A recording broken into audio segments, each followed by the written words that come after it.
আমরা হইছি অসহায় মানুষ, এই জাফলংয়ে বসবাস করি। কিন্তু এই জাফলংয়ের যে পরিস্থিতি, আমরা মানুষ কর্মহীন হয়ে গেলাম। আমাদের এই জাফলংয়ের মানুষ এমন অবস্থা হয়েছে, তাদের জীবন রক্ষা করতে অক্ষম হয়ে গেছে। এই জাফলং, এই সিলেটের ভিতরে এই যে পাথরগুলা, এই পাথরগুলা যদি দেশের মানুষই যদি না বাঁচে, তাহলে এই দেশের পাথর দিয়ে কি হবে?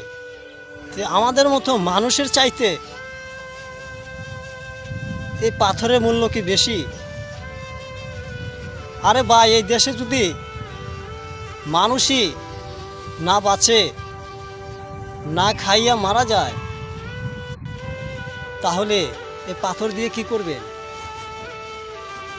এই পাথর তুলতে দেন, পাথর উত্তোলন করতে দেন, এতে দেশেরও ভালো হবে, দেশের উন্নত হবে।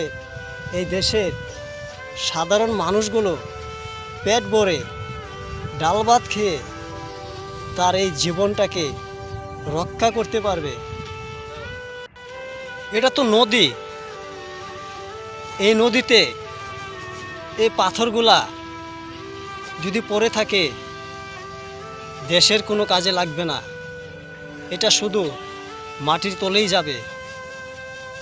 আর এই দেশের সম্পদ যদি উত্তোলন হয় নতুন করে, বছরে বছরে এরকম অনেক পাথর এই দেশে, বাংলাদেশে চলে আসবে, আর মানুষের অনেক উপকারেও লাগবে।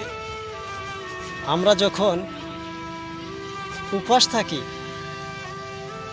অনাহারে দিন কাটাই, আমাদের খোঁজখবর কে রাখে? কেউ তো আমাদেরকে ঘরে খাবার এনে দেয় না, কেউ তো আমাদেরকে ঘরে চাউল এনে দেয় না। তাহলে কেন আমাদের এই কর্মস্থল বন্ধ হলো? একটা অনুরোধ আপনাদের কাছে, আমাদের এই কর্মস্থল আপনারা খুলে দিন। সাধারণ মানুষ কত যন্ত্রণা, কত জ্বালা বুকে নিয়ে আছে জানেন?